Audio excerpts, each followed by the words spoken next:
Assalamualaikum warahmatullahi wabarakatuh.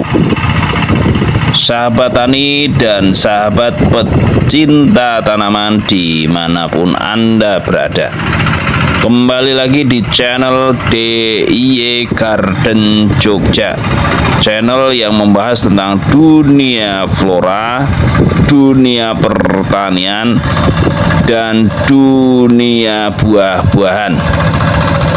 Nah, pada kali ini kita akan membahas lagi cara merawat tanaman kita dari serangan hama dan penyakit, hanya bermodal bahan-bahan sederhana, bahan-bahan yang sering kita jumpai sehari-hari, di mana tanaman-tanaman kita biasanya terserang hama dan penyakit yang mengakibatkan tanaman tersebut tidak sehat, tidak subur, dan bahkan mati. Nah, pada kali ini kita akan membahas racikan untuk mengatasi masalah-masalah pada tanaman-tanaman kita, khususnya tanaman cabai. Nah, kita siapkan bahan-bahan dan alat-alatnya. Yang pertama kita siapkan yaitu alat, kalau di tempat kita namanya parut. Nah, ini untuk menghaluskan bahan utama, yaitu bahan berupa laos 1 biji. Ini ukurannya sekitar 5-10 cm panjangnya. Lalu kita haluskan dengan cara diparut. Ini laos ini, kandungannya sangat bagus untuk mengatasi hama, penyakit, dan bahkan jamur pada tanaman-tanaman kita. Adapun kandungan dari laos itu mengandung vitamin A, B1, B2, B3, dan kalsium, fosfor, zat besi, natrium, kalium, dan zinc. Itu termasuk masuk ke mineral. Selain itu terdapat flavonoid dan gelangin, antioksidan, beta-sitoksterol, galangin, emodin, yang termasuk dalam zat fitokimia. Selain itu terdapat juga unsur kamfor, sineol, asam mental sinemat yang masuk ke dalam golongan minyak asiri. Nah, selanjutnya kita ambil bahan yang kedua, yaitu berupa bawang putih. Ini juga bagus untuk mengatasi masalah-masalah atau hama dan penyakit pada tanaman-tanaman kita. Ini juga kita halus, kita ambil sebanyak 3 siung. 3 siung ini kita haluskan ini agar nanti mudah larut dalam campuran. Adapun kandungan dari bawang putih yaitu terdapat alkaloid, alisin, flavonoid, saponin, tenin, dan sulfur. Senyawa-senyawa tersebut dapat berfungsi sebagai insektisida yang efektif untuk mengatasi hama dan penyakit pada tanaman-tanaman kita, baik itu tanaman cabai, padi, terong, tomat,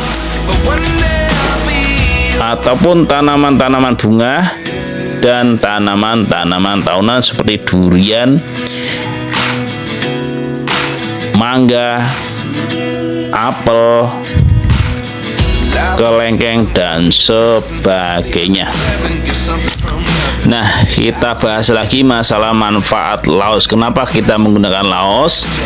Atau kita dalam bahasa ilmiahnya yaitu laos Alpinia galangal L. Nah, yaitu manfaatnya sebagai pestisida nabati. Yang kedua, mengendalikan hama kutu kebul. Yang ketiga, sebagai fungisida, mengendalikan penyakit antraknosa. Jadi cukup kompleks kandungan-kandungan dari dua bahan ini. Nah, selanjutnya kita siapkan wadah. Jadi yang pertama itu laos 1 batang atau 1 biji ukuran sekitar 5 cm, dihaluskan lalu ditambah dengan bawang putih 3 siung lalu dihaluskan. Nah, ini kita masukkan ke dalam ember. Untuk selanjutnya kita berikan pengencernya. Nah, kita gunakan air bersih nanti ya. Nah, kita beri air bersih. Oke, masukkan air bersih lalu diaduk-aduk. Jadi air bersihnya sekitar 500 ml atau 500 cc. Nah, kita aduk-aduk agar tercampur bahan-bahan tersebut. Nah, ini sudah menjadi racikan. Nanti kita tambah lagi dengan bahan-bahan lain. Nah, kita nih jadi kombinasinya pertama itu laos dihaluskan dan bawang putih dihaluskan, diberi air 500 ml. Nah, selanjutnya kita ambil bahan yang ketiga yaitu minyak goreng atau minyak sayur. Ini sudah sering digunakan untuk pestisida alami di negara tetangga yaitu negara Australia. Nah, kita ambil ini minyaknya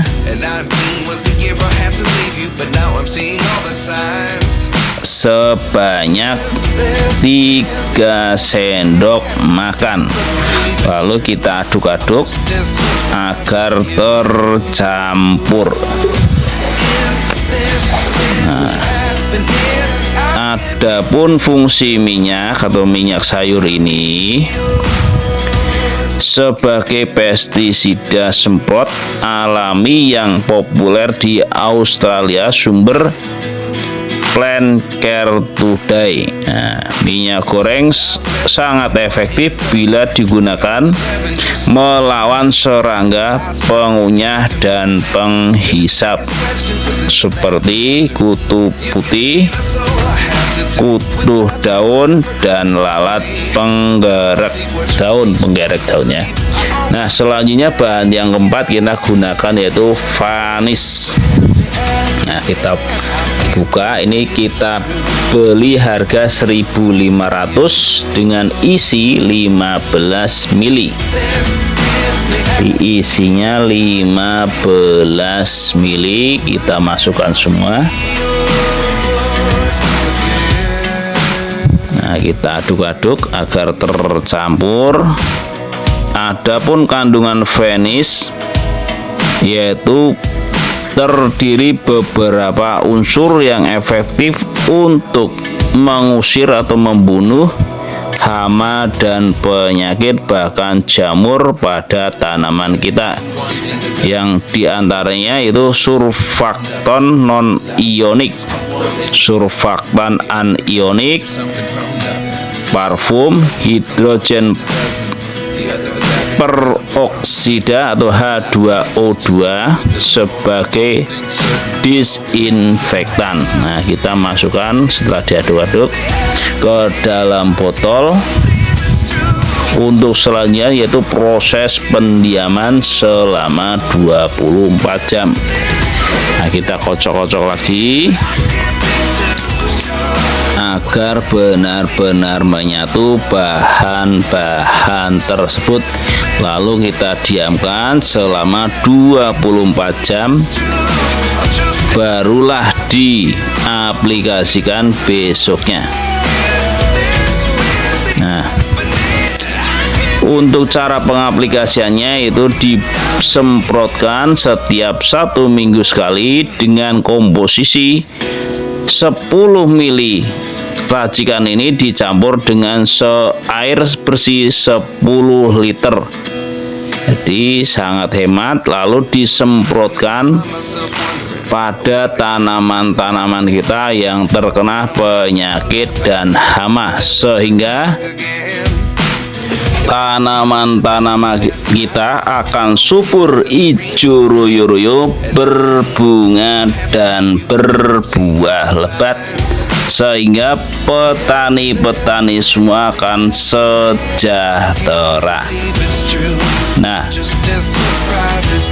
sekali lagi di sini bukan untuk menggurui, bukan sok pintar, tetapi sama-sama belajar, sama-sama mencoba agar petani-petani semua lebih kreatif dan inovatif. Nah, bagi yang belum subscribe, silakan untuk subscribe, like, dan komen.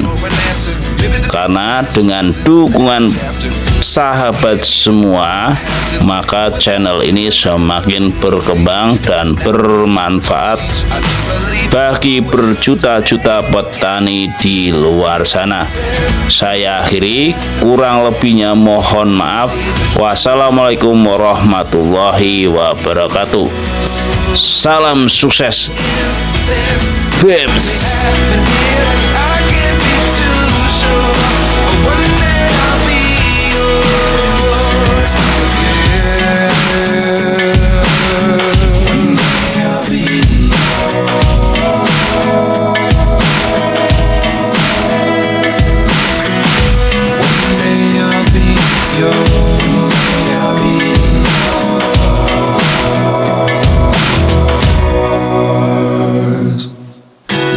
Lessons come one in a dozen, the other 11 give something from nothing. Life lessons come one in a dozen, the other 11 give something from nothing.